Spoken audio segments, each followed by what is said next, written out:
So, here we are in the heart of London, a world capital. And there's a lot that's very good about that. Let's think, it's a cultural powerhouse, it's an all-night party venue. Realistically, I don't get to see much of those two at the moment because I have a 2-year-old, but I understand that other people are enjoying them. And of course, it's the economic heart of Britain. Think of all those talented people flocking to London every year looking for work. Some of them head up the road to Soho, trying to get into the creative industries. Some of them head over to Old Street, trying to get into tech. Some of them hang around here, trying to get into politics. And there are plenty who want to follow the money into law and property and finance. But there's a side to London that's less talked about, and it's the role that this city plays in fueling corruption in some of the poorest countries in the world, and the role of some of our bankers, some of our lawyers, and some of our property market in helping that to happen. London is headquarters to HSBC, which was recently fined nearly $2 billion by the US authorities for repeatedly accepting cash that had been laundered by Mexican drug cartels. During the time that HSBC was accepting this dirty cash, 35,000 people died at the hands of the drug gangs in Mexico. London is also home to branches of NatWest, Royal Bank of Scotland, Barclays, UBS, and HSBC again, which accepted millions of pounds from corrupt Nigerian state governors who were paying in the bribes that they'd been accepting. London is also home to the High Court, which in a recent case involving a corrupt billion-dollar Nigerian oil deal, decided that one of the middlemen was entitled to a 10% cut, without questioning whether the British courts should be dividing up the proceeds of corruption in this way. And London is also home to a property market that's very popular with the world's corrupt. Now, most people think of corruption as something that happens somewhere else. It's over there, and it's nothing to do with us. But what I'm going to talk about is the role of some actors right here in London in helping some of it to happen.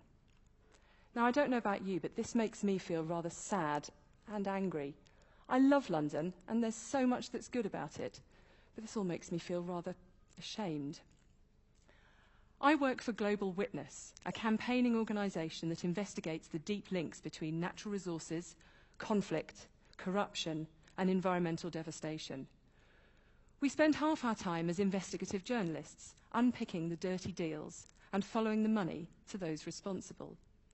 Then we use our findings to campaign for change. My colleague, Charmian Gooch, one of our co-founders, won this year's TED Prize. TED wanted to recognise our campaign that's calling for an end to the globally accepted practice of allowing companies to incorporate whilst keeping their real owners hidden. This is something that allows all manner of corrupt deals, tax evading deals, drug trafficking, people trafficking, you name it. Serious, horrible crimes usually move the money using a company with hidden owners, which is why we're very pleased that the UK has just said it will bring in a register of the real owners of companies. We've also campaigned for 15 years for new laws that would require oil and mining companies to disclose what they pay to governments. Now, this is on the basis that the people of Nigeria might stand a chance of holding their government to account for the missing oil billions if they knew how much should have been paid in the first place. That we've now won new laws in Washington and in Brussels that would make this happen. But some of the oil companies are trying to gut these laws. I wonder what they're so worried is going to come out if they have to reveal their payments. We'll come back to that in a moment, because I should perhaps first explain how on earth I got here.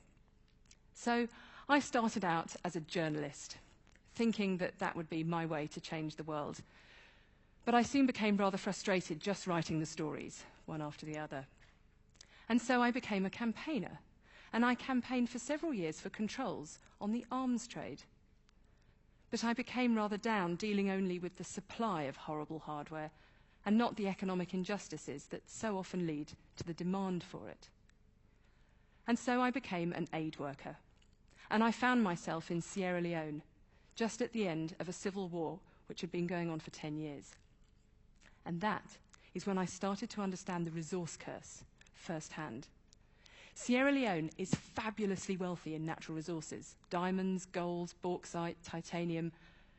But the diamonds had just fueled a civil war, and the people were some of the poorest on earth. In one of the main diamond towns I went to, there was just one main road through the middle of the town, and half of the shops on it were diamond dealerships. They weren't selling diamonds, they were packed to the ceilings with TVs and stereos and generators and bicycles, which they were using to pay the local diggers, who were bringing in diamonds worth many times more. The other half of the road was aid agency compounds, one after the other. And apart from a few stalls on the street, that was it for economic life in this town. Now, there's something going really wrong when a country's natural resource wealth is not only failing to benefit ordinary people, but is destabilising politics and fueling war. The aid work I was involved in was wonderful and seemed to be much needed. We were helping to reunite displaced children with their families. We were supporting the reintegration into their communities of girls who'd been abducted and raped by the rebels and forced to be their wives. And we were raising funds for an amputee football team who played the most extraordinary football on crutches. But as long as the majority of those natural resource revenues continued to make their way mostly into companies' coffers and government officials' offshore private bank accounts, then I felt like I was pouring water into a leaky bucket. In short, the problem was much closer to home. And so now here I find myself back here in London, my city that is one of the foremost butlers to the world's corrupt. Now you're right, there is plenty of corrupt money in Dubai and Singapore too, but this one's my city, this is the city I live in. This one's my city, full of bank accounts stuffed with corrupt cash, my city full of lawyers and accountants and trust and company service providers who spend their days setting up shell companies whose only purpose is to move money from one place to another. Let's look at that financial sector. A couple of years ago, our banking regulator finally admitted that 3/4 of British banks weren't doing enough to establish what were the source of the funds that their customers were depositing, which is basically an acknowledgement that the UK is wide open to corrupt funds. Now, having corrupt funds in our bank accounts here is not just a side effect of that corruption that's happening over there somewhere. It's precisely what allows it to happen. It's what allows the dictator to shore up his undemocratic power, to keep funds off budget and out of sight of his opponents, and to line up a bolt hole for when it all goes wrong. There is simply no point in stealing billions of dollars if you have to keep it under the bed. It doesn't fit, for starters, but you want to go and put it somewhere where you can enjoy it. As a Nigerian anti-corruption investigator put it to us, if you're going to fly a plane, you don't take off until you know where you're going to land. We know Ukrainian activists who are hopping mad that their country's fledgling democracy has been repeatedly undermined by a trail of corruption that leads straight back here to London. $23 million in funds associated with the regime that's just gone has now been frozen in the UK. Too late, we'd say. And it turns out that the ex-president's palace was part-owned by a UK shell company. So that's the finance sector. Let's have a quick look at property. Now, London's booming property market isn't particularly popular with our own generation rent who can't afford to find somewhere to live, but it's very popular with international hot money looking for somewhere to hang out for a while. The Financial Times recently did an analysis of land registry data to show that over a 13-year period to 2012, 40,000 properties in London alone were bought using offshore companies. That basically means no one knows who they belong to. Now, the tax fiddling reasons for using an offshore company to buy your house are increasingly recognised, but corrupt money likes property too. One of those 40,000 houses would have been the £10 million house up in Hampstead, owned by one of Colonel Gaddafi's sons through a British Virgin Islands company. And another 4 properties in North London were owned, again through a British Virgin Islands company, by one of those corrupt Nigerian state governors I mentioned earlier, who paid for them using bribes and the proceeds of ripping off his people, the people who voted for him. You usually only find out about properties like this once the person involved is prosecuted or pushed from power, which doesn't happen often enough. So that's the property market. And then there's our ancient and venerable legal system. Let me tell you a story about that. So look, imagine that you have plans to rob a bank. Imagine that you come to an arrangement with one of your accomplices as to how much he's going to be paid. Imagine that your accomplice then takes you to court to claim his fee, and the court makes a decision as to how much he's entitled to without referring to the fact that a bank has just been robbed. That is basically what's just happened here in the High Court in London, except that the man involved hadn't been robbing a bank. He'd been robbing the people of Nigeria of $1.1 billion. And this is how it happened. Two oil companies, Shell and Italy's Eni, bought a lucrative offshore Nigerian oil block for $1.1 billion. They paid this money to the government of Nigeria, which then made a subsequent payment for an identical amount to a company called Malibu Oil and Gas, which was secretly owned by the former Nigerian oil minister.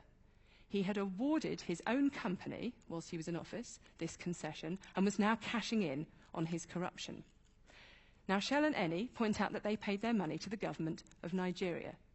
But court documents show that their representatives met the former oil minister, who's called Dan Etete, on a number of occasions while the negotiations were going on, and that they knew he was representing this company, Malibu.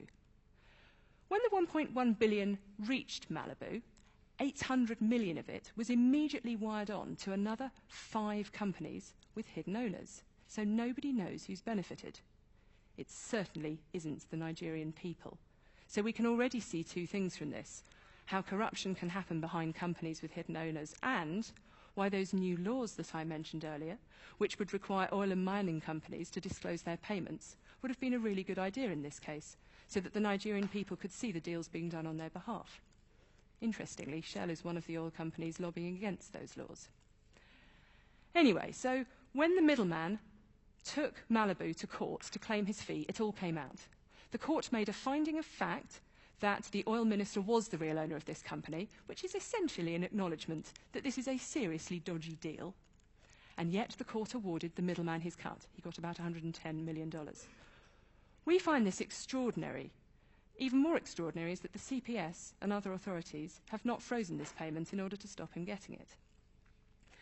It's deals like this which help to explain why billions of dollars of Nigerian oil revenue still go missing every year. It's deals like this which help to explain why a larger proportion of Nigerian people live in poverty than before the oil money started to flow. The UK, meanwhile, gives £275 million a year of development aid to Nigeria. I am not suggesting that we stop the aid. I've seen for myself what good aid can do. I am suggesting, though, that we stop fueling the corruption that undermines that aid and prevents oil revenues reaching ordinary people. I am suggesting that we don't let our courts legitimise corrupt deals. I am suggesting that we stop our banks accepting corrupt money. And I am suggesting that perhaps it's time for the land registry to record the real owners of properties, and not just the offshore companies that they're hiding behind. I am basically suggesting that we try and make London a place where those who want to go and work in finance and property and law can do so if they choose, without helping to fuel the corruption that keeps so many people still living in poverty. Thank you.